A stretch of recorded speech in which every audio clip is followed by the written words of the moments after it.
Good evening, everyone, and welcome to a look at grammatical gender. I have fiddled with my sound settings since this morning and since last week, or even this Friday, and hopefully the sound quality is in order and even more hopefully improved since Friday. We will be looking at noun classes in general and taking a little bit of a special look at Indo-European and Bantu languages. If you are wondering what the difference between grammatical gender and noun classes is, there isn't. Usually you talk about noun classes in the context of languages that have noun classes that are not grammatically ordinated, and gender in the case that these groups actually mostly contain the female and or the male humans. There are languages in which this is the case and some in which it is not. Hello, Robert Brown and Jean Hylos. Let's get started. How does grammatical gender actually work? What does it mean to have it? The simplest way that you might be familiar with are gendered pronouns, like in English. Hello, pig, as well. In this case, there are separate pronouns for masculine, feminine, and neutral things. In English, these are usually, the male and female ones are usually reserved for male and female humans. In many other languages, they also apply to animals and even items. So a grammatically male item would be referred to as, instead of saying give me it, you would say give me him.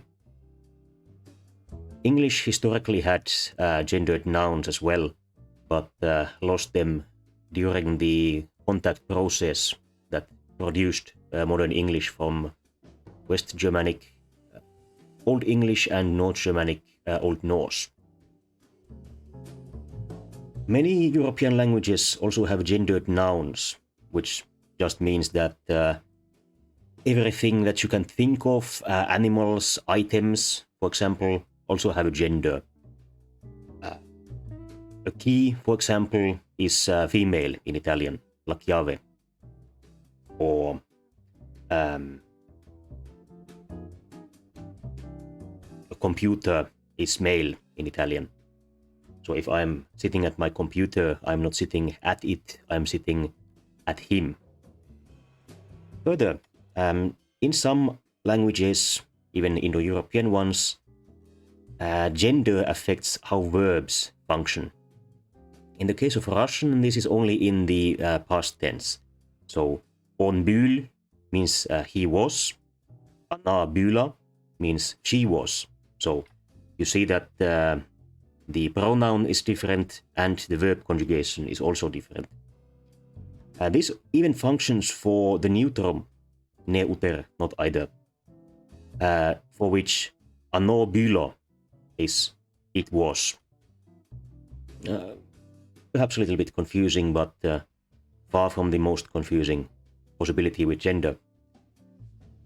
Then, many Westerners are very familiar with languages that have grammatical gender. For example, English counts as a language with, even though the English gender is extremely weak. It is extremely uncommon in that it only has gendered pronouns but no gendered nouns. This is out of the ordinary. At the top of my head, I cannot think of another language like this. That, of course, doesn't mean that such languages don't exist. Here we have some numbers.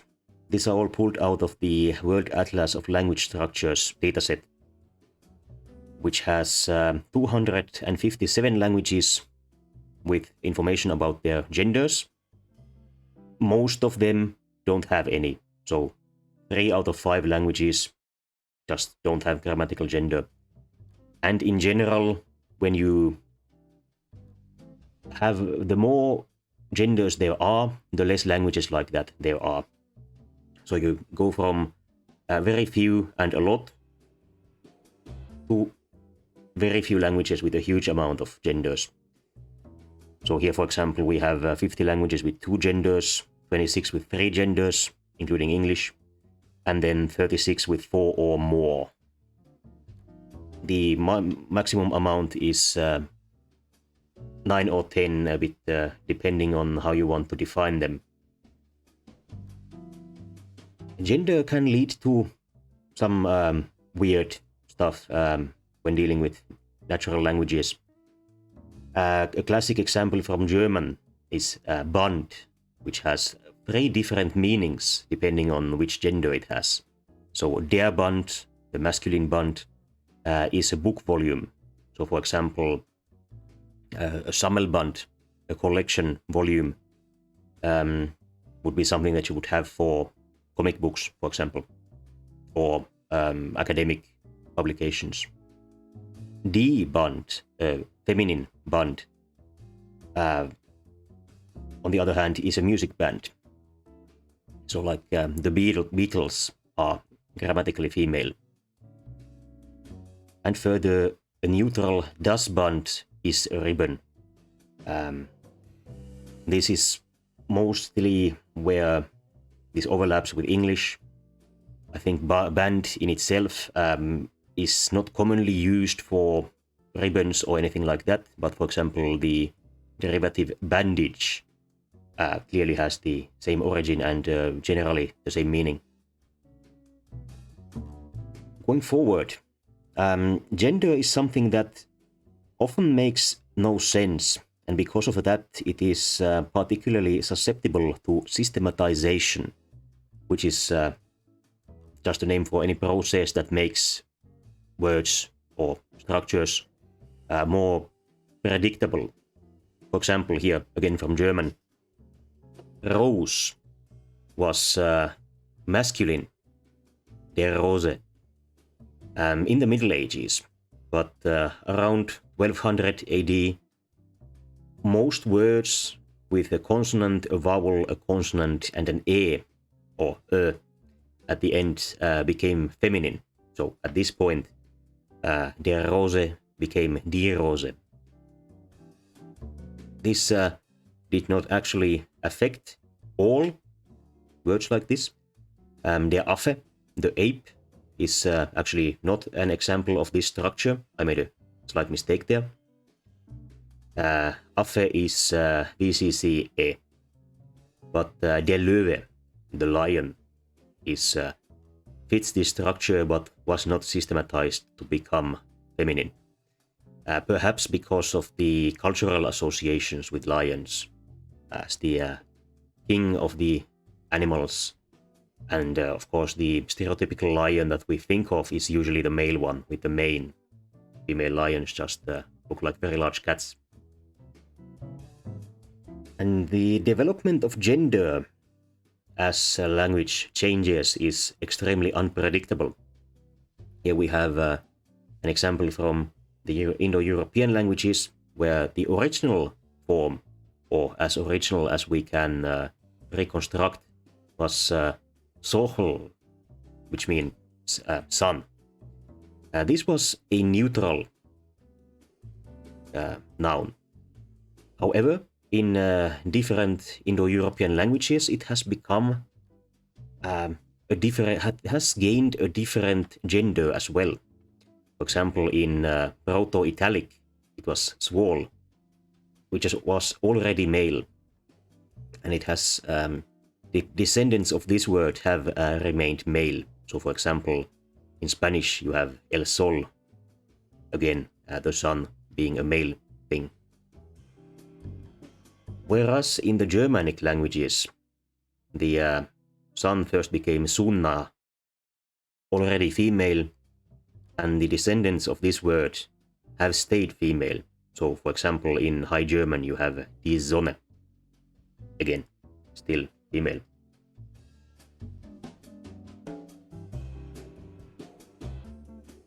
What do you need to have grammatical gender?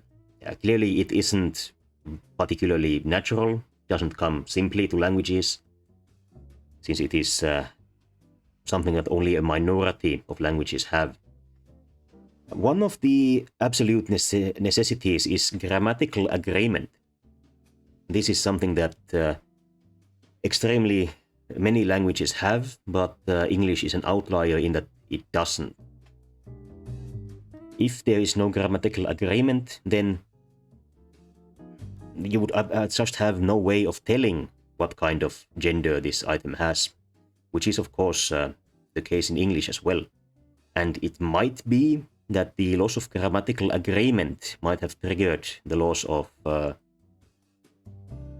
gendered nouns in English. This is the kind of detail that you can't really get to.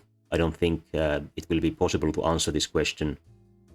Although I'm not an expert on this topic, so I might be wrong. And in an extreme case, there might even be a known answer that I'm not aware of. Here I have an example of case agreement in Finnish and Russian. Russian, of course, being an Indo-European language. The first sentence is the same one. There was something in a green tree. In Finnish, this is vihreässä puussa oli. You might notice that the endings of the first two words, the first word is green, the next one is tree. The endings of these are almost identical. The Finnish language has vowel harmony, so you have to have either a forward or a back vowel, depending on what different kinds of vowels are in the word itself. So here in the word green, you have E, E. These are front vowels, so you have to have A. In puu, U is a back vowel, so you have A, another back vowel. But other than that, the cases, both of these are in the inessive case, and helpfully for us, the markers for this case are identical in both nouns and adjectives. The case for Russian is not quite this simple. We have в зеленом дереве было. In a green tree there was. Here we have case agreement between the preposition, the adjective, again green, and the word tree. All of these are in the instrumental case. Unfortunately, for people learning Russian, the marker for adjectives and the marker for nouns are not the same. So you can't just say в зелене дереве. Doesn't work like that, unfortunately. But in the case of Russian, there is also a gender agreement, because tree is a neutral, genderless, neither female nor male. The adjective takes the neutral instrumental form. Again, different from the instrumental masculine or the instrumental feminine. An eternal problem with fusional languages. You just have to learn all of them. And as a special case for Russian, the verb also takes a neutral form. If you had a feminine noun for this, в зеленой армии было, in a green army there was. Unfortunately, I was unable to find a feminine word that meant something like a tree or shrubbery. It seems like all of them were neutral or masculine. But here we can see that the conjugation is again different. This is the same case but a different gender. So instead of E, you have E, and instead of you have oi. And in the verb, instead of o, you have a.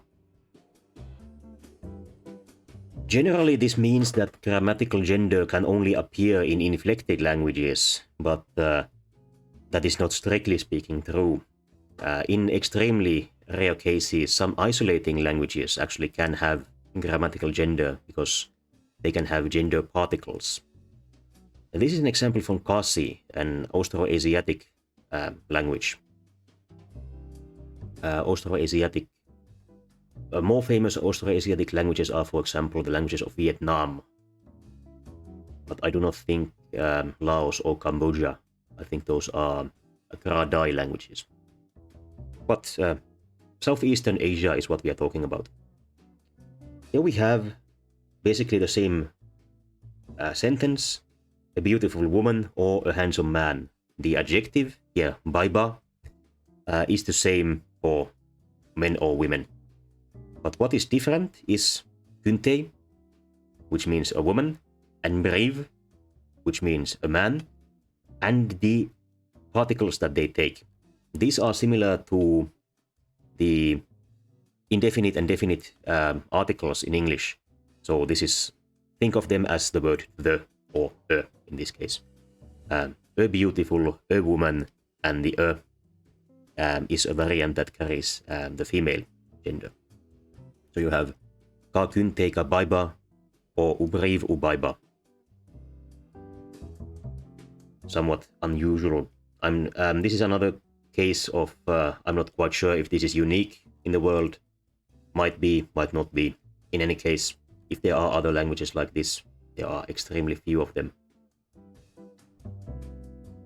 So what types of grammatical gender are there?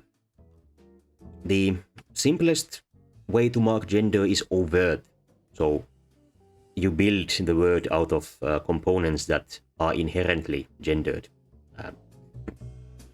It seems likely that this is the way that grammatical gender first appeared or first appears in languages where it evolves. I did look up some grammatical theories, but those are not fun. They are not fun for me to read, and I don't think they would be fun for you to listen to. There is a flowchart about this, but generally, when you read grammar theory and there's a flowchart, you are in for a bad time. And as we are doing this for fun, I just skipped it. So there is a kind of a known progression for how you get from overt marking, like calling your son a man-child, which of course you might do in English for extremely different reasons, all the way to having the kind of monstrous noun class system that the Bantu languages, for example, have. And we will get to that at the end of this presentation. Gender is usually split into two types. One of them is semantic, which means that the meaning of the word inherently is male or female. All of these four examples are from Latin. So here we have a semantic masculine, nauta, despite this being phonologically, you would expect this to be female. If nauta, puella, and terra are all first declension nouns. So you would expect all of them to be female, but as for the ancient Romans, a sailor was clearly a man. Nauta is masculine and takes masculine adjectives. And mater, mother, is of course inherently feminine, and despite phonologically sounding like many words for male family members, mater is feminine and takes its adjectives in the feminine. For example, you would say mater pulchra, a beautiful mother, but you would say pater pulcher, a beautiful father. This is the difference. The other kind is formal gender.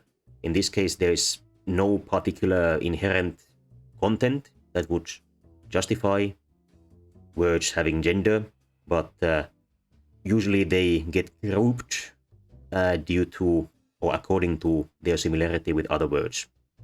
Getting back to the first declension here, most of the humans in the first declension in Latin are inherently female, and as a consequence of that, all of the other nouns in the first declension are also female. The other exception is poeta, which means poet. Puella means a girl. this is also inherently female. But for example, terra for land, earth, even a landscape. Italia es terra amena. Italy is a beautiful land or country. This is female as well. There are a number of ways to group nouns for gender or noun class. The very simple one is to living and non-living things. This is, for example, the way that gender in the Sumerian language functions. And this is the original way that gender functioned in the Indo-European languages as well. Later, the living became split into male and female, and after that, Indo-European languages had male, female, and neutral genders. Some languages only have male and female genders. This is, in all cases that I know, this is actually a further development of the three-way partition here, in which the male and neutral have collapsed into male. Whether or not you could get first order male and female split, so you would go from having no gender into having male and female gender.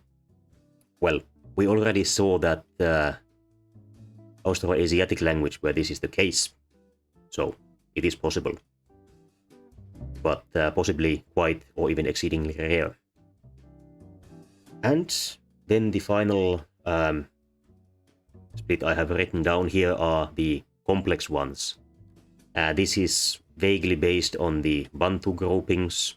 They usually have, most Bantu languages have a noun class for humans, one for plants, for body parts, artifacts, so items, cars, purses, animals. Usually these noun classes are have their exceptions in the way that Indo-European languages have their semantic gender for some words, despite their declension. Question Mighty Germ 1. In male-female languages, what determines what gender new words become? Like all you mentioned in computer is male. This is a very good question. To borrow a German expression, a good question, next question. There isn't really any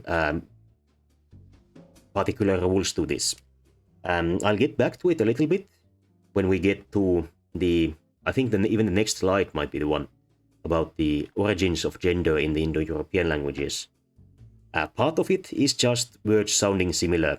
So for example, here above, terra sounds like puella, so because of that it gets it becomes feminine. For the case of computer, a computer is a thing that computes, and in many gendered languages, these kinds of job descriptions are generally male. In some languages, there are actually overt marking for male. For example, in German, you have you also have der Computer or der Rechner.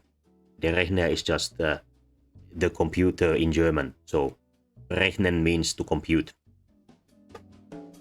But in German, you have, for example, job titles. You have der Professor for a male professor, and die Professorin, the professores for female professors. This is, of course, a political problem in our time. For example, I have heard of some universities where all employees are officially classified as female. So you would have, if I worked at such a university, for example, as a lector, the plaque at my door would say lectorin, so lectoress. Whether or not that's particularly helpful, I don't know. I'm not very familiar with the sociological side of gender, so I can't really make very informed statements about that. So, continuing how to group genders or group words for gender. German is a particularly annoying language for this. There are, of course, semantic genders, der Vater, die Mutter. This is the same as in Latin. Father and mother are phonologically extremely similar, but the father is masculine and the mother is feminine. Then there are a couple of different formal paradigms. One of them is thematic. For example, almost all times of year are masculine. Der Herbst, the fall, the autumn. Der Januar, the month of January. These are all masculine. But for example, das Jahr, the year, is neutral. And Frühjahr, early year. So this is practically a synonym for spring. That's neutral. And the other type is phonological formal groupings. So many words that have the same format in them all have the same gender. So for example, all shafts are feminine, Eigenschaft, an attribute, Freundschaft, a friendship. I think the shaft here could be fairly well generalized for ship in English. Forgive my ignorance here, but are proper nouns gendered too, like place names? Some of them are. For example, in German, there are some country names that are plural. For example, the USA, the United States are a plural place name. Many countries are called a land in German, as in English as well. For example,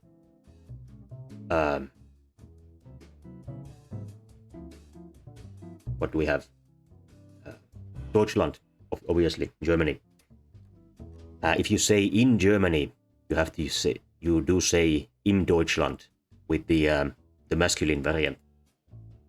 For example, Switzerland is feminine, die Schweiz.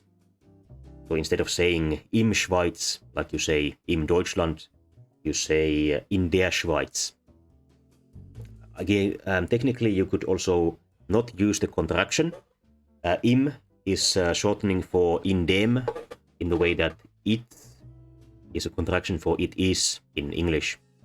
But you extremely rarely hear people saying in dem. But technically you could say in dem Deutschland. Although, since this is unusual, you might add a bit of unwanted nuance to your message. That's interesting. I guess that is why those terms are localized to fatherland for Germany and motherland in some other places.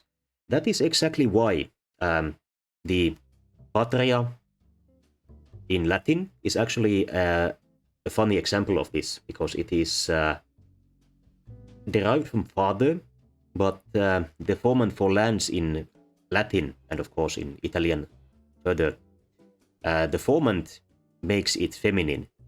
So in Latin or Italian or Spanish, you have a word that is semantically more or less masculine, but that gets a feminine gender.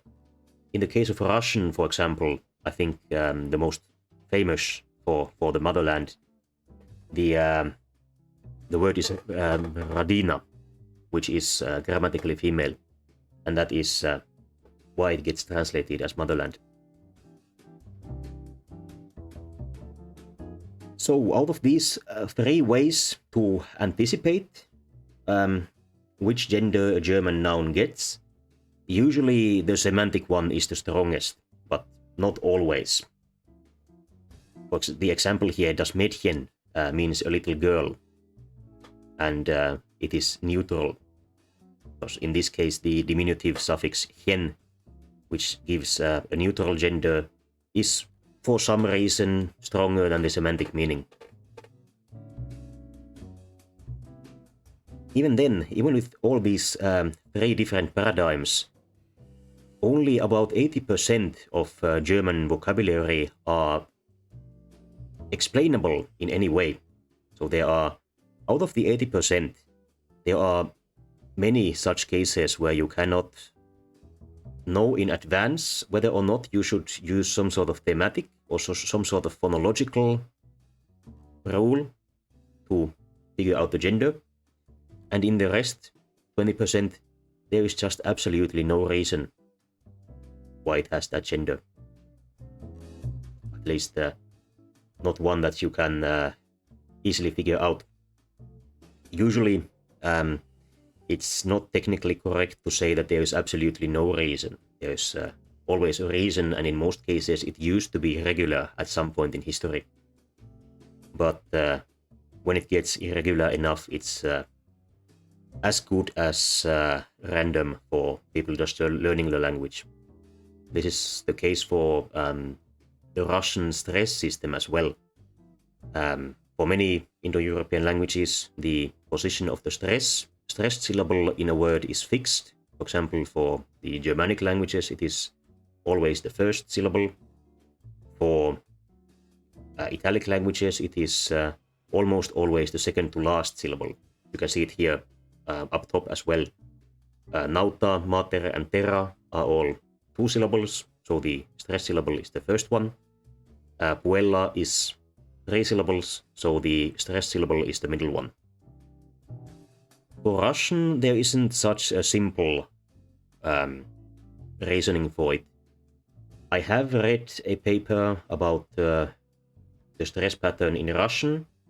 There is a system to it, but as I said before, when you run into a flowchart in a grammar theory paper, you are in for a bad time. And this particular flowchart had 7 branches at the first node. So I think you'll understand why I didn't really understand or remember any of it. Then we get into particular examples, Indo-European and Bantu. The pre-Indo-European gender was split between living and non-living things.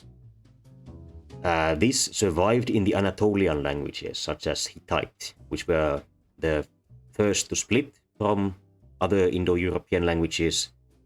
And of course, these together had to have split from some other language, but we don't know which that was. Most likely the closely related ones are simply extinct, and the closest cousins to the Indo-European languages that still exist are too distant for us to reliably identify them. And in the other Indo-European languages, the living group became split into masculine and feminine groups. And here we get into how nouns gain their gender. Of course, there's the semantic ones. Inherently, female things become grammatically feminine, like mother, sister, daughter. Widow, for example, is something that was derived in a way that made it feminine in gender. And as an after effect of this process, many other words that were formed in a similar way also became feminine. There are some thematic regularities to Indo-European feminines. This is not necessarily the case for other language groups. But many of the early feminine nouns are in a way collective. So for example, a brush is composed of many single items. This can be even seen in some loan words. To the, in this case that I'm thinking of, to the Central and Western Uralic languages. The Western ones got the same word, or the same cognate, from the Baltic languages, and the Central Uralics got it from an Aryan language. And in the Aryan language, this was feminine. In the Baltic language, it was masculine. So originally this word was exactly the same. It's developed from, both variants developed from the same word. But the way they were loaned into the Uralic languages, oka became a thorn in the Western Uralic languages. So a single spike. Whereas okas became a brush in the Central Uralic languages. So a brush consists of a lot of hairs, a kind of spike in themselves. So there has been a slight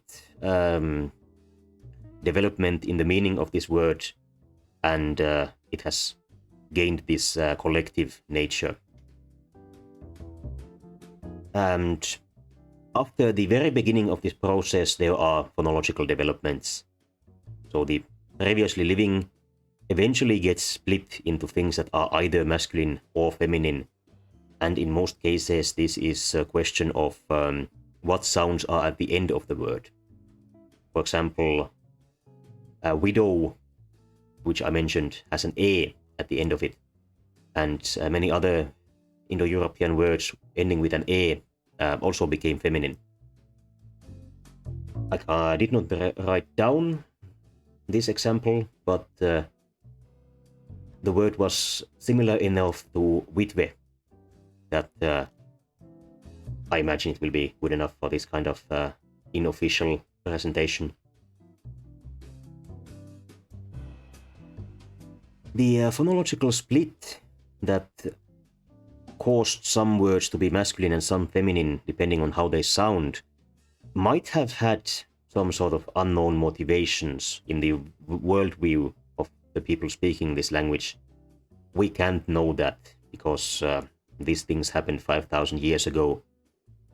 But it might be, for example, that some of these items were believed to have masculine or feminine spirits at that point in time. We don't know.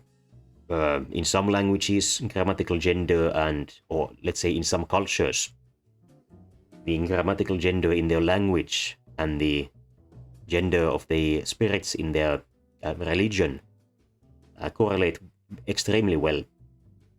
So this kind of connection is not unfounded. We just don't know if it was the case for Indo-European. This kind of possible, but we can't know for sure. Things are actually something that I'll get to in some clips the coming or next week. Then in the further history of the Indo-European languages, there are several different ways that these have went on. For example, in the Romance languages, the masculine and neutral genders have merged. So words that were formerly neutral have become masculine. In the continental Scandinavian languages, so Swedish, Norwegian, Danish, the masculine and feminine genders have re-merged. So now there are only living and non-living noun classes. These probably did not result in the original genders of these words, as for example, solen, the sun, is in the living class as it developed from a feminine word.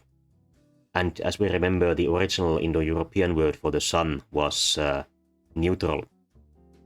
So the outer structure of the original Indo-European language has been restored, but the content has not been. For some languages, all genders have merged. This is, for example, the case in Persian or Farsi, if you prefer the endonym, and some other Indo-Aryan languages. In some cases, this seems to be the case that Persian has influenced these languages, because the Persians are known for having empires, so the Persian language has been a widely spoken prestige and trade language in Eastern Middle East for an awful long time now. This happens relatively late, as I recall, so we cannot blame, for example, the Arab conquests for this. The Arabic language in itself is also gendered, but the clash of different gendering systems could conceivably eliminate gender altogether in the same way that many grammatical features are destroyed in contact languages. This does not, however, appear to have been the case for Persian. Old Persian, which still had gender, had the expected tripartite system with male, female, and neutral. In some languages, the genders have further split. I do not actually speak any of these languages, and generally these extra splits only exist in non-standard variants. So finding examples of them was more difficult than I wanted to work for.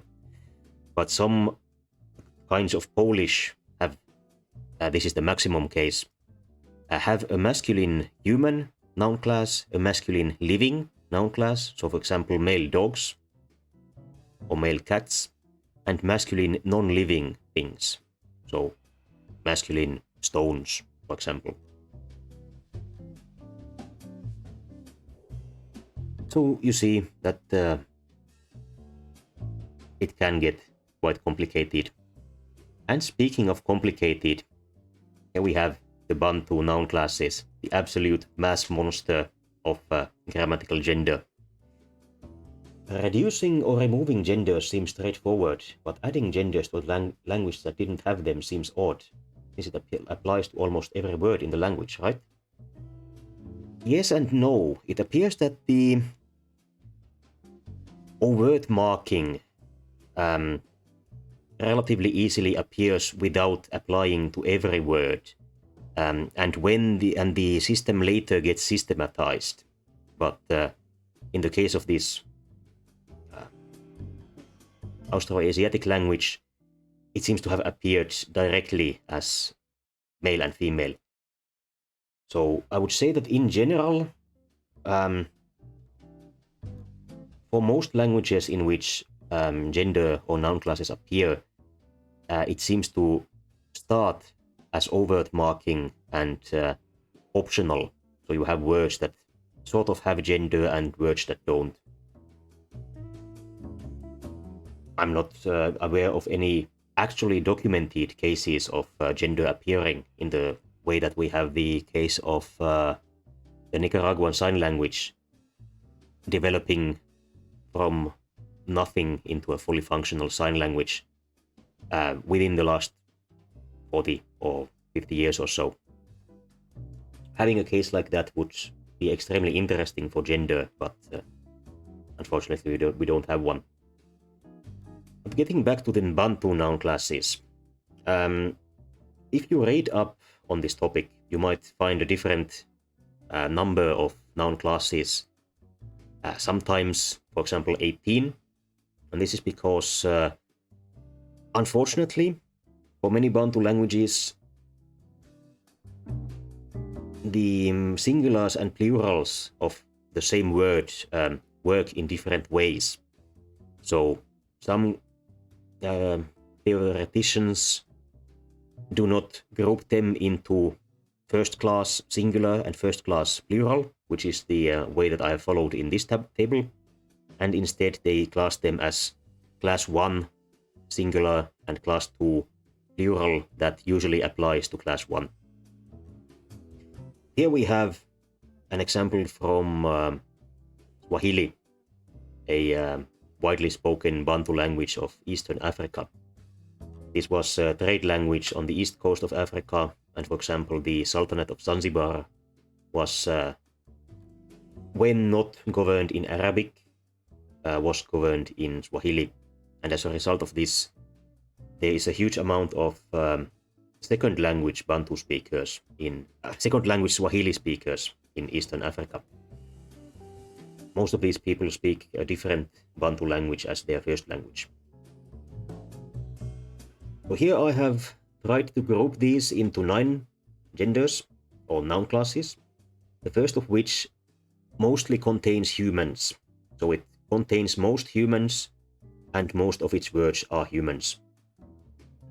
Like the case for the Indo-European languages, there are some humans that have a different noun class. There are some other non-human things that have the first noun class. It's just not as systematic as would be nice.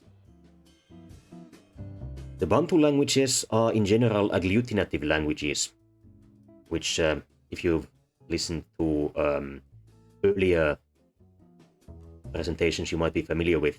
These are the kind of languages where you have a stem and you just add components to it to add meanings to it. Juanita Tula, welcome. I feel like I arrived late to class. I listen. You did. We are almost through now, but don't worry. This is all being recorded. You'll be able to listen into the beginning parts later. And Bantu noun classes are a self-contained whole. So accepting the parts where you don't understand what I'm talking about, you will be able to follow what is still coming without much problem. So in the case of the Swahili is an agglutinative language like most Bantu languages. Not all of them are. And for the agglutinative Bantu languages, the stem is at the end of the word. This is the opposite of, for example, Japanese or Finnish, but is the same as, for example, Sumerian.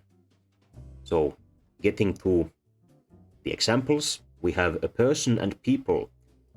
These have the same stem, tu, here at the end, means some kind of human. But then you have the m or wa. In this classifying system, the classes are named after the markers of the singular and the plural. So the singular human is mtu, and the plural human is watu. The second class, kivi, is phonological, just words that sound similar. Here we have the stem is tabu for book, and a single book is kitabu, and several books are vitabu. The third class is plants. Here we have the stem gomba for banana, a banana plant, I think in particular. And mgomba is a single banana plant or tree, and migomba is several banana plants. The fourth class are mostly artifacts, so cars, windows, houses. As I say mostly, again, there are some artifacts that have different classes and some fourth class words that are not artifacts. Here the classical way is G-ma, but the G only exists for a small amount of words. So for example, for this example, car, the stem is gari, the singular is unmarked. So a single car is just gari, but several cars are magari.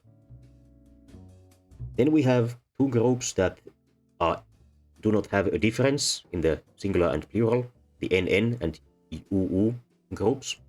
Both of these are largely phonological, so just words that begin with an N or begin with a U. Nyumba can be either one house or several houses. You just have to tell from context. And uji can be one item of porridge or several items of porridge. The last four are the bizarre ones. The seventh, kuku, has an understandable subgroup to it, lexicalized verbs. So kula is the action of eating, and the stem for to eat is la. So when you are talking about eating and use it as a verb, you add different components to la, to the front of la, to conjugate your verb. But the ku, pa, and mu groups all have locatives in them. This is a way to talk about places where you are that I frankly don't understand. In the kinds of languages that I imagine most of us are familiar with, position is marked with prepositions, but that is, of course, not the only way. So in English, you say, I am at home, I'm going to a place, I'm coming from a place. This can also be with the noun conjugation, often in agglutinative languages, such as Finnish or Japanese, or in the case of Bantu languages, it can be in the noun classes, which gets confusing if you don't actually speak any of these languages. Is there a practical difference between noun classes and counterwords in other languages? They seem to be used in a similar way. There is a functional difference, but if you wanted to be radical, you could think of counterwords as a kind of manifestation of a noun class. So, for example, once we get to the next slide, we see the agreement in the Bantu languages, which is, again, an absolute mass monster.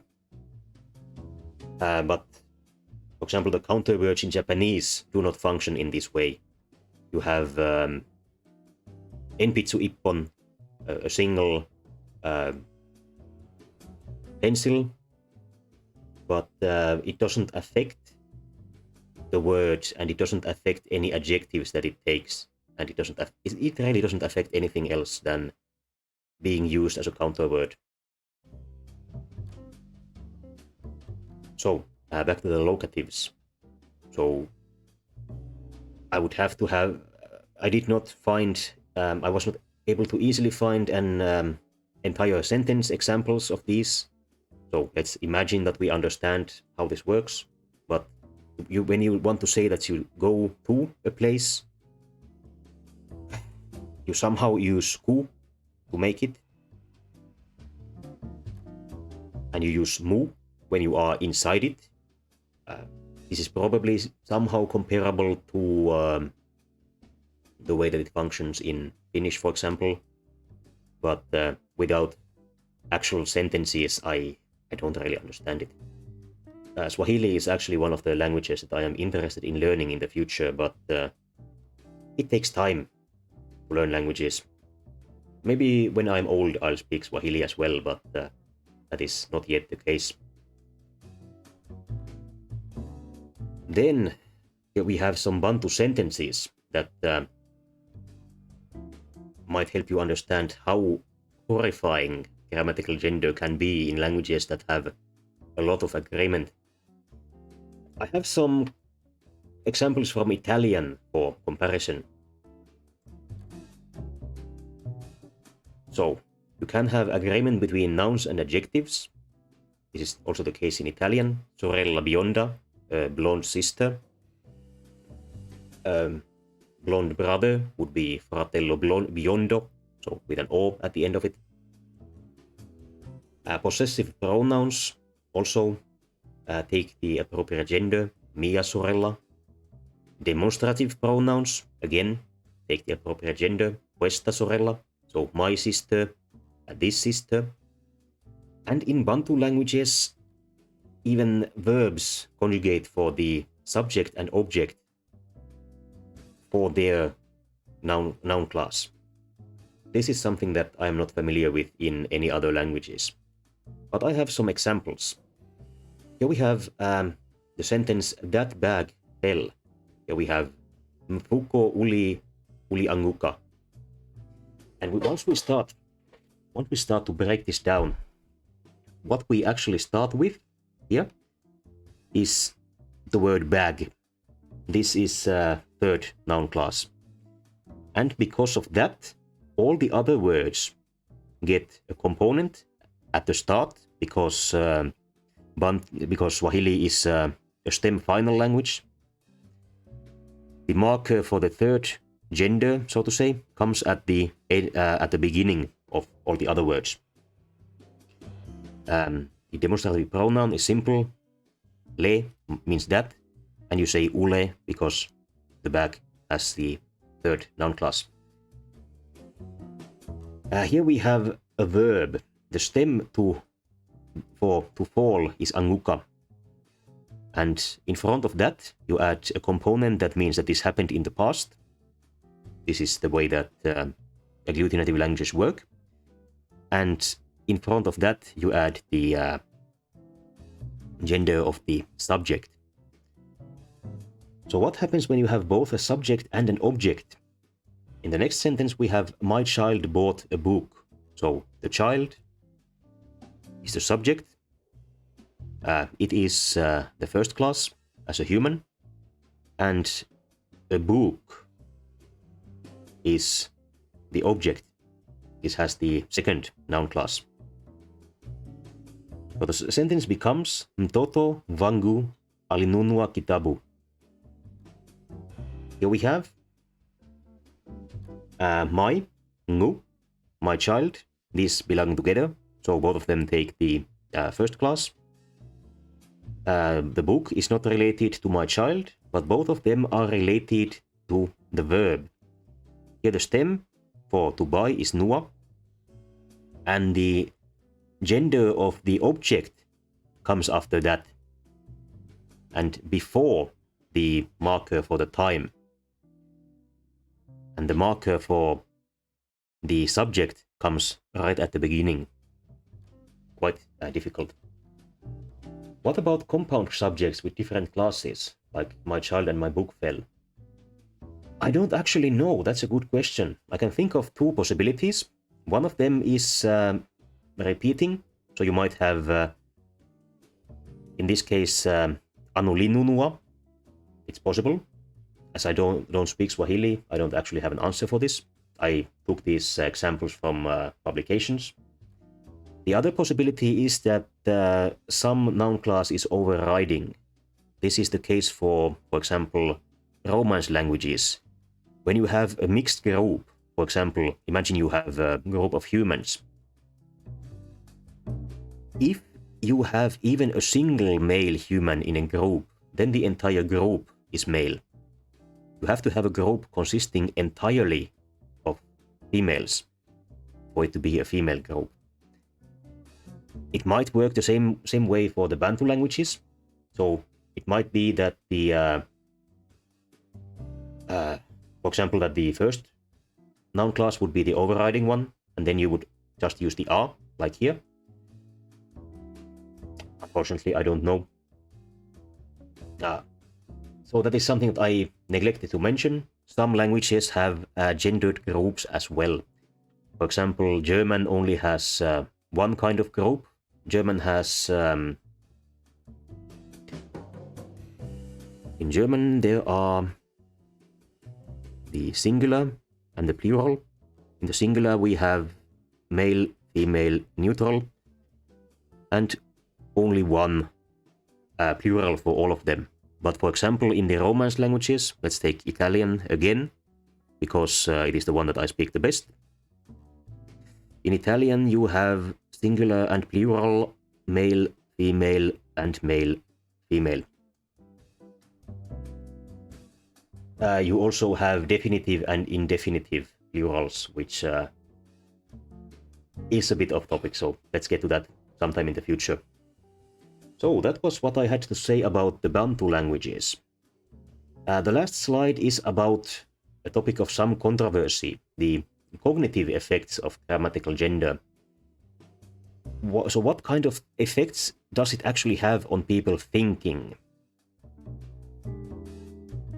What we know to have strong effects are mostly cultural. So for example, poets love to use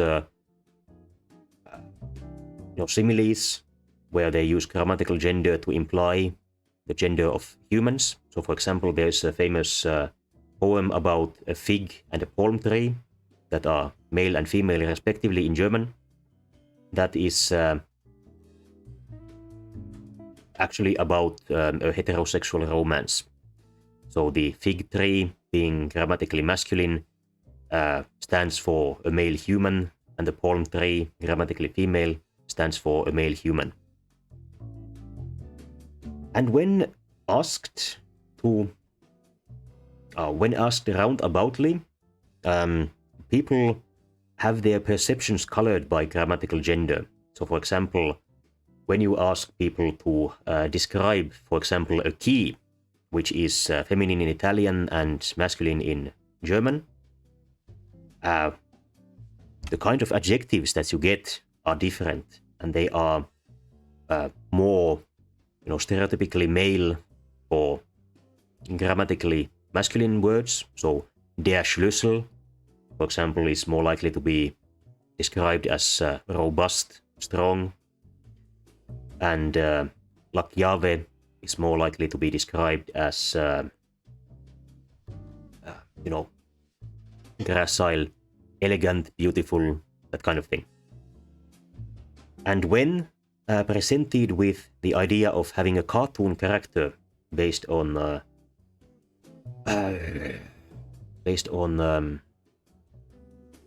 artifacts that have no inherent gender, people will actually give them the gender of a voice as their grammatical gender is.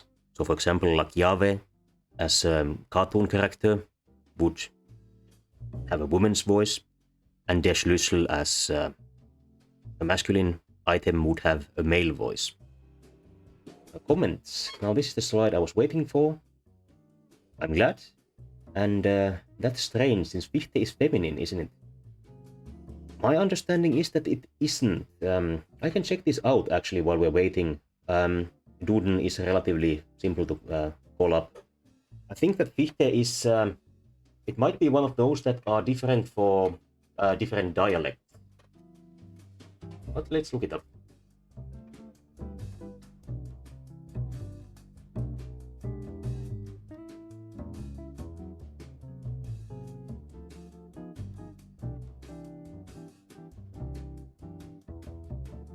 Substantiv feminin, sagt Duden. That is quite correct.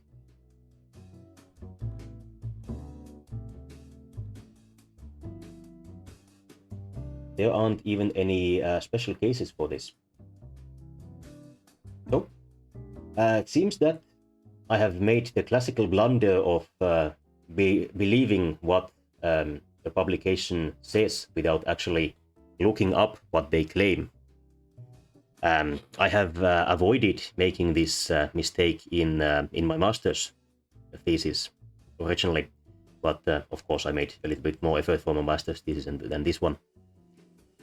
So the article that I pulled this example out of was wrong, obviously, but I imagine this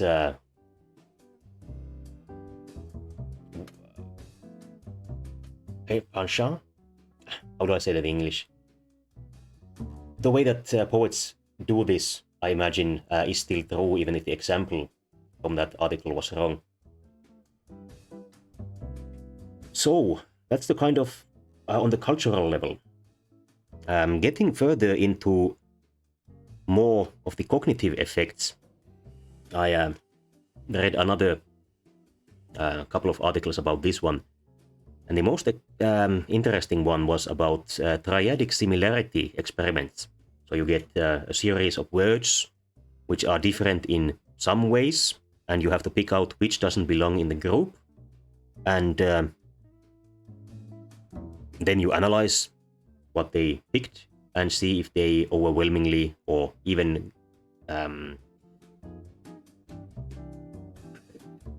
statistically significantly picked based on gender instead of other things. One example here from that study is Panthera, female, a panther, Pecora, female, a sheep, and Asino, male, a donkey.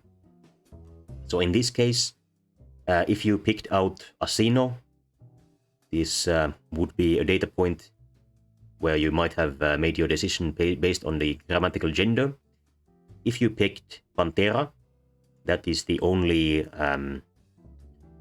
carnivore from this group, So if you pick that one, you are probably influenced by the actual attributes of the animals.